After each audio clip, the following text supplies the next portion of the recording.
நம்ம இன்னைக்கு கீமா பால் கறி குழம்பு தாங்க பார்க்க போகிறோம். ஹாய் ஃப்ரெண்ட்ஸ், என் பேர் Nirmala. Welcome to Nirmala's kitchen. அதுக்கு முதல்ல என் சேனலை சப்ஸ்கிரைப் பண்ணிடுங்க, பெல் ஐக்கன் தட்டிடுங்க. வாங்க இப்போ வீடியோக்குள்ளே போகலாம். இந்த டிஷ் நான் எங்கள் மாமியார்கிட்ட தாங்க கற்றுக்கினேன். அவங்க ரொம்ப நல்லா செய்வாங்க சமையல். ஸோ நான் இந்த கீமா பால் கறி எப்படி செய்யுதுன்னு நான் அவங்கக்கிட்ட தான் கற்றுக்கினேன். இப்போ என்ன பொருட்கள் தேவைப்படுதுன்னு பார்க்கலாமா? பாருங்கள், நான் வீடியோவில் காமிச்சுன்னு இருக்கிறேன். இதெல்லாம் தான் தேவைப்படுது. நான் மிக்சியில் போடும்போது ஒன்று அவங்களுக்கு அப்படியே சொல்கிறேன் ஃப்ரெண்ட்ஸ்.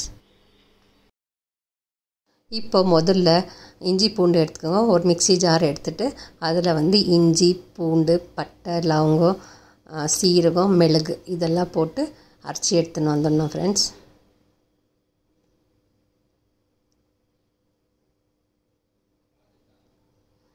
பாருங்கள், இப்போ நான் அரைச்சி எடுத்துன்னு வந்துட்டேன். இது ஒரு ஓரமாக இருக்கட்டும். அதுக்குள்ளே தேங்காய் போட்டு ஆட்டிக்கலாம் ஃப்ரெண்ட்ஸ். தேங்காயில் நான் ஒரு வெங்காயம் போட்டிருக்கேன். நான் அரை மூடி தேங்காய் எடுத்திருக்கேன். அந்த அரை மூடி தேங்காயில் ஒரே ஒரு வெங்காயம் போட்டு அத்தையும் ஆட்டிக்கிறேன் ஃப்ரெண்ட்ஸ்.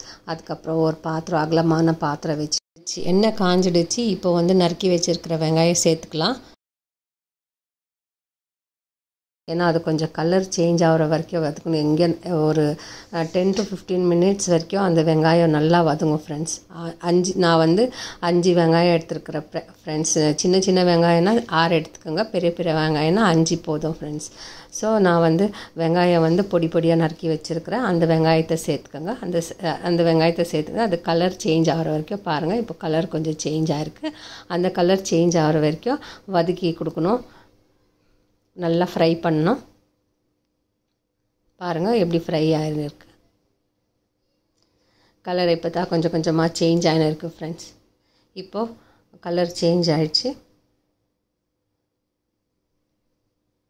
இதுக்கு இப்போது நம்ம அரைச்சி வச்ச இல்லைங்களா இஞ்சி பூண்டு, அந்த இஞ்சி பூண்டு பேஸ்ட்டை சேர்த்துடணும் ஃப்ரெண்ட்ஸ். சேர்த்துட்டு இதுவும் நல்லா வதக்கி கொடுக்கணும். இஞ்சி பூண்டு வாசனை ஸ்மெல்லாம் போகிற வரைக்கும் நம்ம நல்லா அதை வதக்கலாம் ஃப்ரெண்ட்ஸ். என்னோடய தமிழ் பெங்களூர் தமிழாக இருக்கும். ப்ளீஸ் யாரும் தப்பாக நினச்சிக்காதீங்க. நான் தப்பாக எதனா பேசிட்டேன்னா மன்னிச்சிடுங்க என்ன. பாருங்கள், இப்போ நல்லா வதங்கிடுச்சு. இப்போ ஒரு மசாலையை ஆட் பண்ணிடலாம். ஃபஸ்ட்டு நான் மஞ்சத்தூள் கரம் மசாலா நான் ஆட் பண்ணியிருக்கிறேன். அது ரெண்டும் நல்லா வதக்கலாம். அதுக்கப்புறம் தனியா பொடி சில்லி பவுடர் அதுவும் ஆட் பண்ணிவிட்டேன். இப்போ அதுவும் நல்லா ஃப்ரை பண்ணி அந்த மசாலா வாசனை போகிற வரைக்கும் ஃப்ரை பண்ணணும் ஃப்ரெண்ட்ஸ். பாருங்கள் எப்படி ஃப்ரை பண்ணுறேன் நான். கொஞ்சம் அடி பிடிக்கிற மாதிரி இருந்தால் கொஞ்சம் லைட்டாக தண்ணி ஊற்றி அதையும் ஃப்ரை பண்ணிக்கலாம் ஃப்ரெண்ட்ஸ். நம்ம தண்ணி மிக்ஸ் பண்ணி கொஞ்சம் ஃப்ரை பண்ணிக்கலாம். அதுக்கப்புறம் உப்பு போட்டுக்கோங்க. உப்பு போட்டு அதை நல்லா ஃப்ரை பண்ணுங்க. அதை கூட மிக்ஸ் பண்ணுங்க கூட. நான் பாருங்கள் இப்போ தண்ணி ஊற்றிக்கிட்டேன். ஆக்சுவலாக பாதி சமையல் நான் எங்கள் மாமியார்கிட்ட தான் கற்றுக்கினேன் ஃப்ரெண்ட்ஸ். ரொம்ப நல்லா செய்வாங்க அவங்க. இப்போ இந்த மசாலா எல்லாம் ஒன்றா கூடி வர வரைக்கும் நம்ம ஃப்ரை பண்ணோம் ஃப்ரெண்ட்ஸ். அதுக்கப்புறம் கொஞ்சம் கொத்தமல்லி போட்டுக்கோங்க. இந்த மசாலாவில் தான் பாதி எடுத்து நம்ம கைமா கறியில் போட்டு பிசைவோம் ஃப்ரெண்ட்ஸ் நம்ம. ஸோ இந்த மாதிரி பண்ணுங்கள். இப்போது ஆல்மோஸ்ட் எல்லாம் வதங்கிடுச்சு. இப்போ அதுக்கான கொஞ்சம் போர்ஷன் எடுத்து நம்ம அந்த கறியில் ஆட் பண்ண போகிறோம். இதை கறி நல்லா மின்ஸ் பண்ணியிருக்கணும் ஃப்ரெண்ட்ஸ். அப்போ தான் நல்லா பால் பிடிக்க வரும். பாருங்கள், இந்த போர்ஷனை நம்ம கறியில் ஆட் பண்ண போகிறோம். இப்போது எனவே நான் மசாலாவில் உப்பு ஆட் பண்ணியிருக்கிறேன் ஃப்ரெண்ட்ஸ். நான் இன்றைக்கி 1/2 kg கறி எடுத்திருக்கேன். அந்த 1/2 kg கறியில் இந்த மசாலா எல்லாம் போட்டு அது சூடாக இருக்கும். இப்போ நம்ம பால் பண்ண முடியாது. ஸோ கொஞ்சம் நேரம் ஒரு ஓரமாக வச்சிடலாம். வச்சுட்டு அதுக்கப்புறம் இந்த பக்கம் நம்ம தக்காளி எல்லாம் போட்டு இன்னும் கொஞ்சம் அந்த மசாலா இருக்குது இல்லைங்களா, அதுக்கு தக்காளி பச்சை மிளகாய் இதெல்லாம் போட்டு நல்லா வதக்கணும் ஃப்ரெண்ட்ஸ். அதுக்கும் அது ஆர்ட்டு ஒரு பக்கம். தக்காளி எல்லாம் வேகிற வரைக்கும் நல்லா ஃப்ரை பண்ணி கொடுங்க. அதுக்கப்புறம் கொஞ்சம் தண்ணி ஊற்றிட்டு அந்த தண்ணியில் கொஞ்சம் அந்த தக்காளி வேகட்டும். பாருங்கள், தக்காளி வேகுது. இப்போ ஒரு 5 minutes அப்படி மூடி போட்டு வச்சிடுங்க. அந்த தக்காளி உள்ளவே நல்லா வெந்துடும். இப்போ பாருங்கள் 5 minutes ஆயிடுச்சு. இப்போ தக்காளி வெந்துட்டு இருக்குது. ஆனாலும் இது பத்தாது, இன்னும் கொஞ்சம் வேகணும். ஸோ நம்ம இப்போ என்ன பண்ணுறோம், நம்ம தண்ணி ஊற்றி ஆட் பண்ணி கொஞ்சம் நேரம் விட்றோம். அதுக்கப்புறம் இப்போ உப்பு போடல இல்லைங்களா, நம்ம உப்பும் நான் வந்து காஷ்மீரி மிளகாத்தூள் போடுறேன். காஷ்மீரி மிளகாத்தூள் என்னத்துக்கு போடுறோம்னாக்கா அது வந்து கொஞ்சம் கலர் நல்லா கொடுக்கும், அதனால் காஷ்மீரி மிளகாத்தூள் போடுறோம். அதுக்கப்புறம் அரைச்சி வச்சுருக்கிற தேங்காவை கூட சேர்த்துடுறோம் ஃப்ரெண்ட்ஸ். நம்ம வெங்காயமும் தேங்காவும் அரைச்சி வச்சேன் இல்லைங்களா, அதை மிக்ஸ் பண்ணிவிடுங்க. வெங்காயம் என்னத்துக்கு போடுறோன்னா கொஞ்சம் இது கொஞ்சம் திக்னஸ் ஆகும் குழம்புன்னு சொல்லிட்டு, கிரேவி வந்து கொஞ்சம் திக்காக இருக்கும்னு சொல்லிட்டுக்கோசரம் நம்ம வெங்காயம் போட்டு மிக்சியில் ஆட்டி வைக்கிறோம் ஃப்ரெண்ட்ஸ். இப்போ வந்து தண்ணி ஊற்றிக்கிங்க. இந்த மசாலா வாசனைலாம் கொஞ்சம் போயிடுச்சு. இப்போ இந்த மசாலா வந்து தண்ணி ஊற்றி நல்லா கொதிக்க வைக்கணும் ஃப்ரெண்ட்ஸ். பாருங்கள், நான் வந்து 1.5 டம்ளர் அளவுக்கு தண்ணி ஊற்றுறேன்.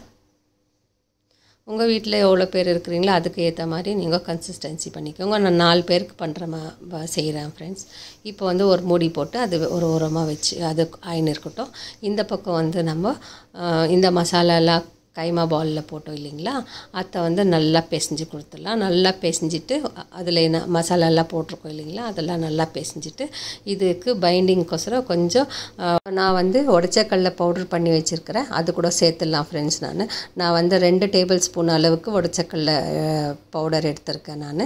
அதை வந்து நல்லா மிக்ஸ் பண்ணிடலாம். இது மிக்ஸ் பண்ணிவிட்டு இப்போது கைமா பால்ஸ் பண்ணுறதுக்கு ரெடி ஆகிடுச்சு கறி. இப்போ வந்து நம்ம சின்ன சின்ன பால்ஸாக எவ்வளோ பெரிய பால்ஸ் நம்மளுக்கு தேவையோ அவ்வளோ பெரிய பால்ஸ் பிடிச்சி வச்சிடலாம் ஃப்ரெண்ட்ஸ். ஆனால் இந்த குழம்பு நீங்கள் ஒரு முறை செஞ்சு பார்த்தீங்கன்னா ரொம்ப டேஸ்ட்டாக இருக்கும் ஃப்ரெண்ட்ஸ். நான் வந்து ஒரு 20 வருஷமாக இதே மாதிரி தான் செய்கிறேன். ரொம்ப பேர் சொல்லுவாங்க எனக்கு வந்து கைமா குழம்பெல்லாம் செய்யவே வராது, இதில் குழம்புல போட்ட உடனே உடஞ்சிடும்னு சொல்லிட்டு. பாருங்கள் ஃப்ரெண்ட்ஸ், இப்போ எல்லாத்தையும் நான் உண்டை பிடிச்சி வச்சுட்டேன். இப்போ வந்து குழம்பு நல்லா கொதிக்குது பாருங்கள்.